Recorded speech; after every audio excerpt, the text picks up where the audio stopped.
Hello दोस्तों, मैं आप सभी का स्वागत करता हूं आपके अपने YouTube चैनल रैम्बो बाबा कंपटीशन में। तो हम पढ़ रहे हैं यूपी पुलिस एसआई 2025 के लिए मूल विधि, और मूल विधि में हम पढ़ रहे हैं भूमि अधिग्रहण अधिनियम 2013। कौन सा? भूमि अधिग्रहण अधिनियम 2013। हम इसको क्या कर रहे हैं? पढ़ रहे हैं। तो इसमें कहाँ तक हम पढ़ चुके थे? इसमें कहाँ तक पढ़ चुके थे कि यदि कोई ऐसी भूमि है जो किसी एससी या एसटी से संबंधित है, किससे? जो जातीय जनजातीय क्षेत्र से संबंधित है, तो वहां की कोशिश ये रहेगी कि उस भूमि को अधिग्रहित या अर्जित ना किया जाए।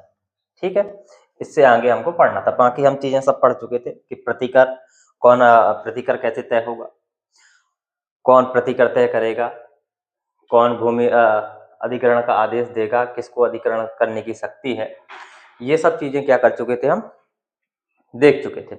अब चलते हैं हम आगे। अब क्या है, अब इन जब सब चीजें हो गई, अब पुनर्वासन हो गया, पुनर्व्यवस्थापन हो गया, तो अब इन सब चीजों के लिए देखने के लिए एक क्या होनी चाहिए? समिति होनी चाहिए, एक संगठन होना चाहिए, ताकि वो क्या करती रहे, उसका निरीक्षण करती रहे कि जो चीजें हमने की हैं वो सही से चल रही हैं कि नहीं चल रही हैं। पता चला कि जिसको घर बना के दिया है उसने किराए पे तो नहीं दे दिया है किसी दूसरे को, वो फिर से अपनी झुग्गी झोपड़ी में बना के रह रहा हो। तो इस तरीके से इन सब चीजों की जांच करने के लिए क्या की जाएगी? एक समिति की स्थापना की जाएगी। ठीक है, चलिए हम उसी के बारे में जानते हैं। धारा 48, धारा 48। धारा 48 में क्या कहा गया? धारा 48 कहती है कि राष्ट्रीय पुनर्वासन और पुनर्व्यवस्थापन समिति की स्थापना। राष्ट्रीय किसकी? राष्ट्रीय पुनर्वासन, राष्ट्रीय पुनर्वासन एवं पुनर्व्यवस्थापन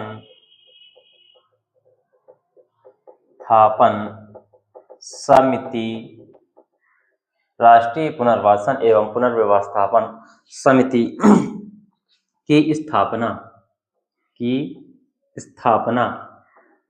तो ये जो राष्ट्रीय पुनर्वासन और पुनर्व्यवस्थापन समिति है, इसकी स्थापना पहली बात तो आएगी, तो कौन करेगा?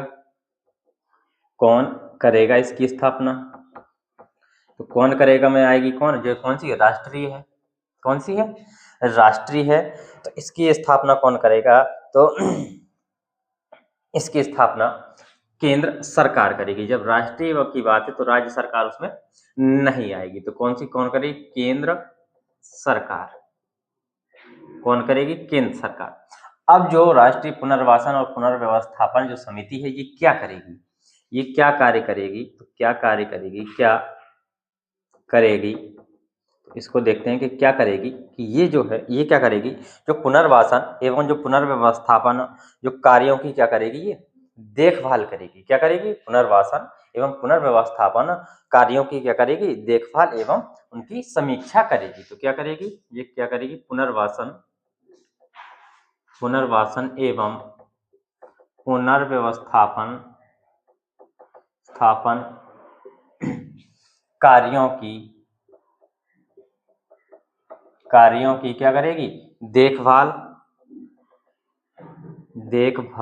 एवं क्या करेगी? समीक्षा करेगी। उनकी क्या करेगी? समीक्षा करेगी। ठीक है। अब नेक्स्ट धारा है, इन दोनों को समझते हैं। नेक्स्ट धारा है हमारी कौन सी? धारा 50। धारा 50 में क्या कहा गया है? यही चीज, राज्य पुनर्वासन एवं पुनर्व्यवस्थापन समिति की स्थापना। राज्य पुनर्वासन एवं पुनर्व्यवस्थापन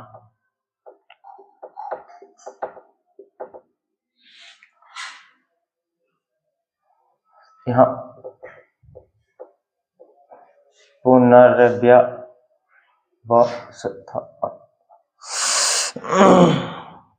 ये यहाँ पे बात छूट गया था। ठीक है, यहाँ पे भी पुनर्व्यवस्थापन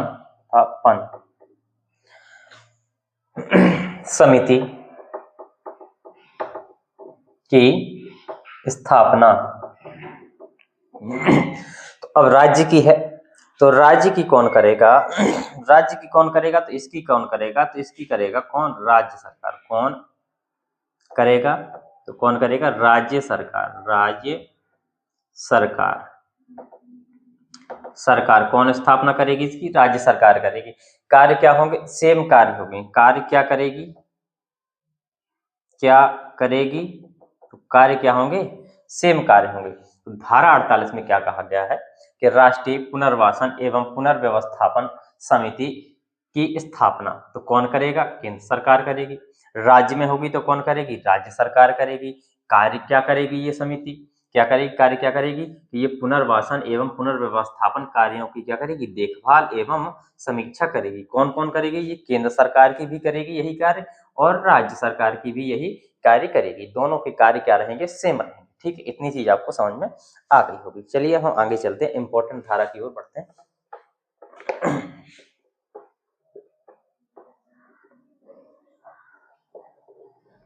नेक्स्ट धारा हमको पढ़नी है, धारा 51।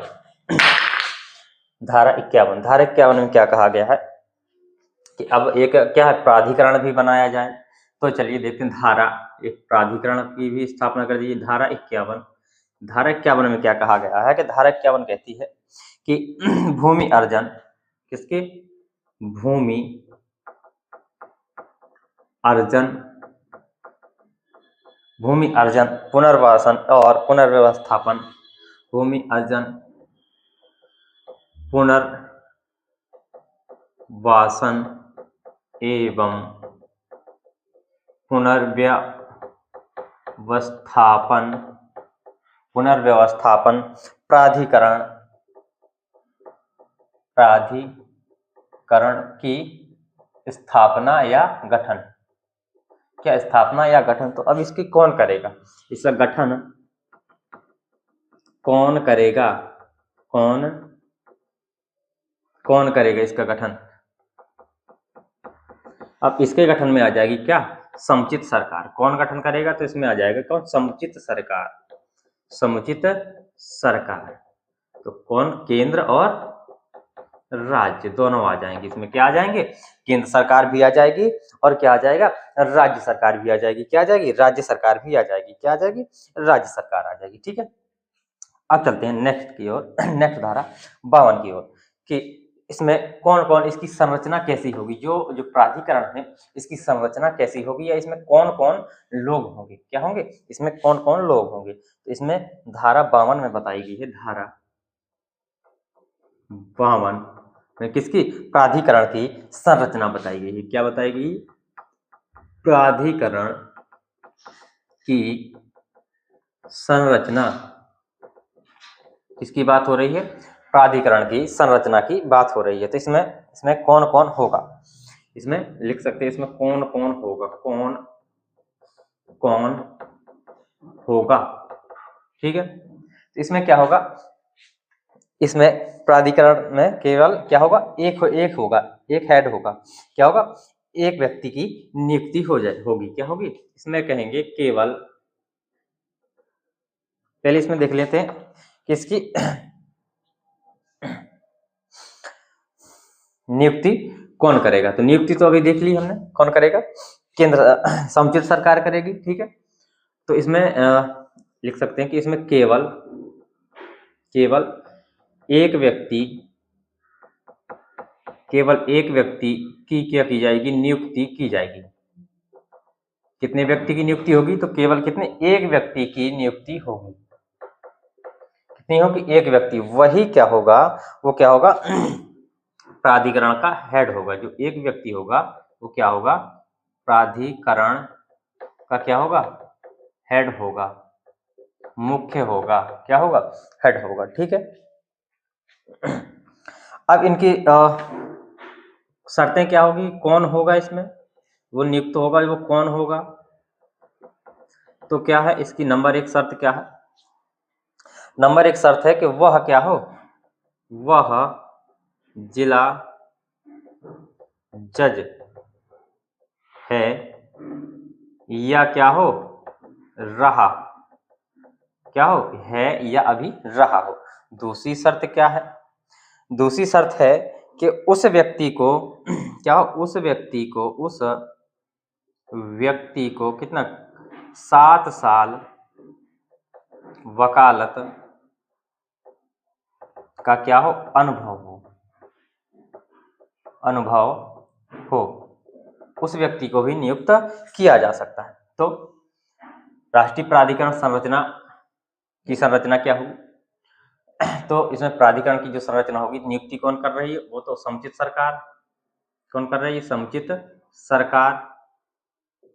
ठीक है, इसमें कितने व्यक्ति की नियुक्ति होगी, तो कौन कौन होगा, तो केवल क्या होगा, एक ही व्यक्ति की नियुक्ति होगी, और वो क्या होगा, प्राधिकरण का क्या होगा, हेड होगा। क्या होगा, वही व्यक्ति क्या होगा, प्राधिकरण को क्या होगा, हेड होगा। ठीक है, कौन होगा वह क्या जिला जज है या क्या हो रहा हो, उस व्यक्ति की, या दूसरी कंडीशन क्या है कि उस व्यक्ति को क्या हो 7 साल वकालत का क्या हो अनुभव हो, तो वो व्यक्ति क्या बन सकता है, सब प्राधिकरण का सदस्य या जो प्राधिकरण का जो हेड है वो बन सकता है, उसमें प्राधिकरण के हेड के रूप में नियुक्ति उसकी हो सकती है। ठीक है, इतनी चीज आपको समझ में आई होगी। अब चलते हैं हम आगे।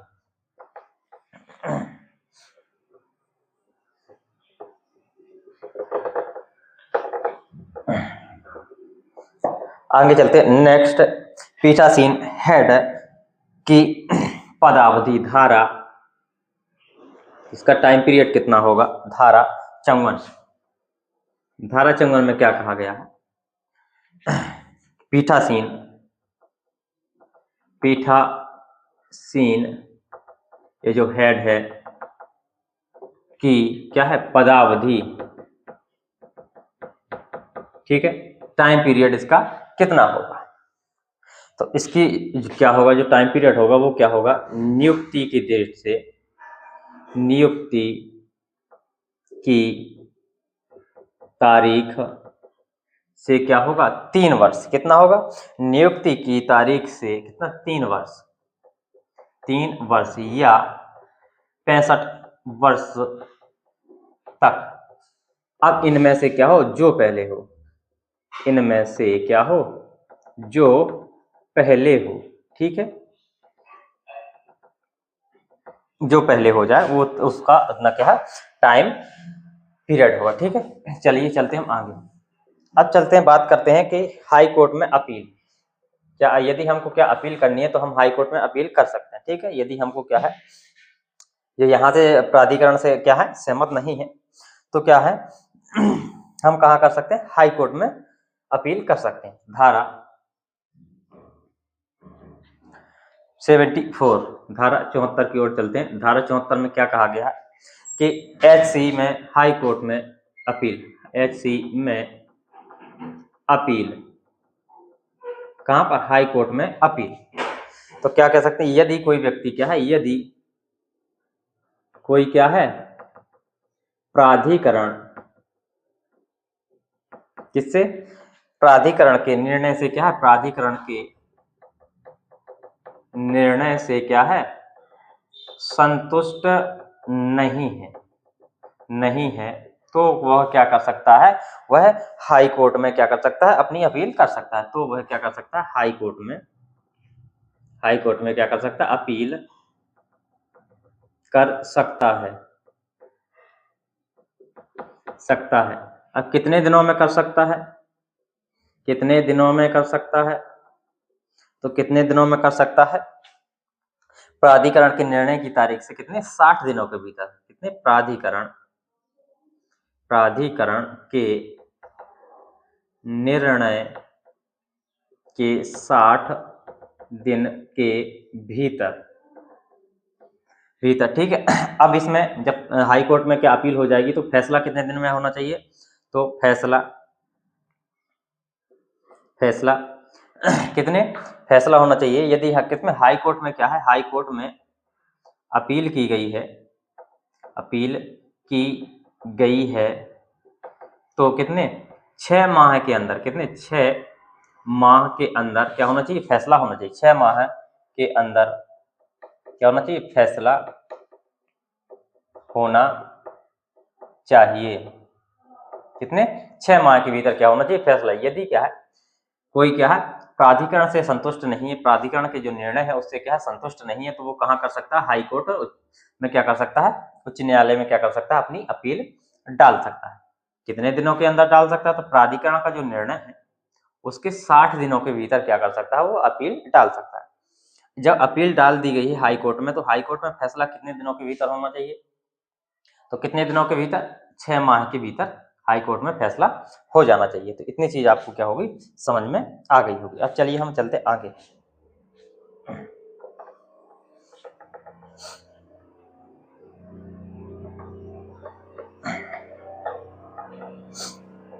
अब चलते हैं आगे। अब देखते हैं धारा 84। धारा 84 में क्या कहा गया? धारा 84 में कहा गया कि झूठी जानकारी या भ्रामक तथ्य देने के लिए दंड। क्या है? कैसी? झूठी जानकारी या कैसे? भ्रामक तथ्य देने के लिए दंड। क्या? भ्रामक तथ्य देने के लिए दंड। यदि कोई क्या करता है, झूठी जानकारी या भ्रामक तथ्य देता है तो उसके लिए क्या है? जो दंड है उसमें क्या है? जो कारावास है वो कितना होगा? सादा कारावास भी हो सकता है उसमें। क्या? सादा कारावास भी हो सकता है, कारावास भी हो सकता है, या कैसा? कठिन कारावास भी हो सकता है, कठिन कारावास भी हो सकता है, या क्या हो सकता है?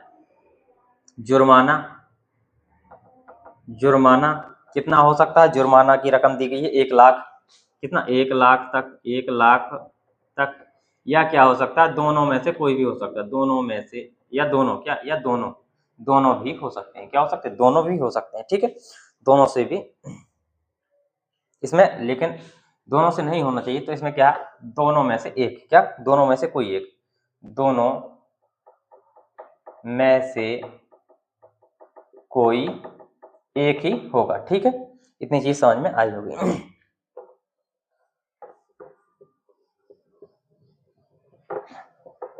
अब चलते हैं आगे। आगे क्या? यदि कोई व्यक्ति इस एक्ट के प्रावधानों को क्या करता है? उल्लंघन करता है। धारा 85। धारा 85 में क्या? यदि कोई व्यक्ति क्या करता है? यदि कोई व्यक्ति इस एक्ट के प्रावधानों का उल्लंघन करता है तो उसके लिए दंड क्या होगा? तो उसके लिए दंड क्या है? तो दंड है उसके लिए कारावास, जो कितना है? वो है 3 साल 6 माह से कितना? 3 साल तक। 6 माह से कहाँ तक? 3 साल तक। और क्या होगा?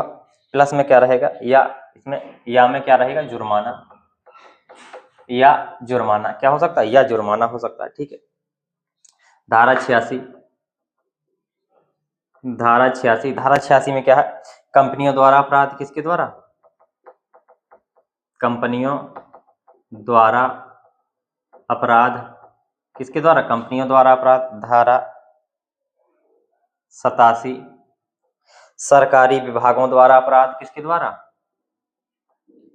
सरकारी विभागों द्वारा अपराध। किसके द्वारा? सरकारी विभागों के द्वारा अपराध। धारा, अब इसको देखते हैं, इसको समझते हैं थोड़ा। धारा 88 को, धारा 88 को हम समझ लेते हैं थोड़ी सा।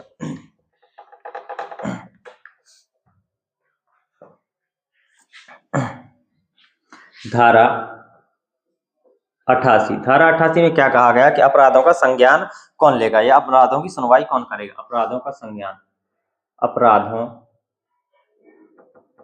का संज्ञान, अपराधों का क्या? संज्ञान या सुनवाई। ठीक है, तो कहाँ पे? यदि क्या है? महानगर में है। कहाँ पे? महानगर, तो कौन करेगा? और यदि क्या है? अन्य जगह पर है तो कौन करेगा? अन्य जगह पर यदि महानगर में है तो कौन करेगा? महानगर मजिस्ट्रेट कौन करेगा? महानगर मजिस्ट्रेट कौन करेगा? महानगर मजिस्ट्रेट। और यदि अन्य जगह है तो प्रथम न्यायिक श्रेणिक मजिस्ट्रेट। कौन सा? प्रथम न्यायिक श्रेणी मजिस्ट्रेट क्या करेंगे? सुनवाई करेंगे। ठीक है। अब इसमें धारा 89 है, धारा 89 है। धारा 89 में क्या बताया गया है? धारा 89 में बताया गया है कि अपराधों का कैसा? असंज्ञेय होना। कैसा? अपराधों का क्या होगा ना? असंज्ञेय होना। संज्ञेय अपराध नहीं, ये कैसे होंगे? असंज्ञेय होंगे, मतलब नॉर्मल अपराध होंगे। अपराधों का कैसा? असंज्ञेय होना। ठीक है, इतनी चीज समझिए। इसमें क्या होगा? अगर गिरफ्तारी करनी है तो क्या बिना वारंट की क्या होगी? गिरफ्तारी नहीं होगी। अब चलते हैं आगे नेक्स्ट धारा की ओर।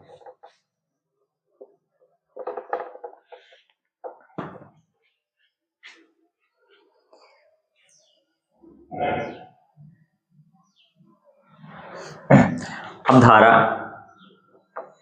110। धारा 110 में क्या है कि यदि सरकार क्या बनाती है? नियम, केंद्र सरकार नियम बनाती है तो उसके लिए क्या? उसको कब संसद में कितने दिनों को उसको अप्रूव करवाना होगा?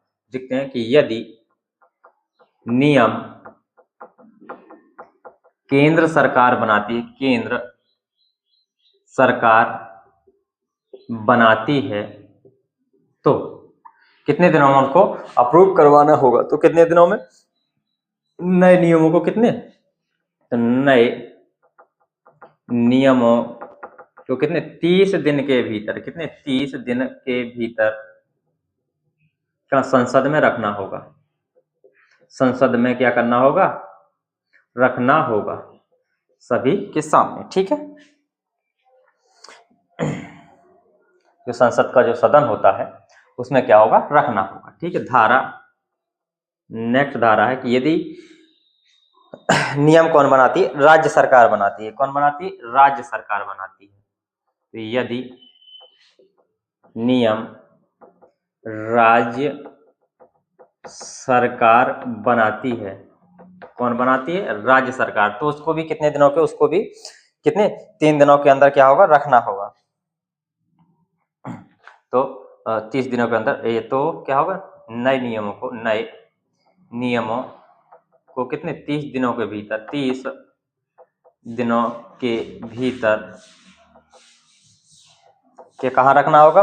विधान मंडल के सामने रखना होगा। किसके? विधान मंडल के सामने रखना होगा। इसमें कौन हो सकता है? इसमें विधानसभा या विधान परिषद भी हो सकती है।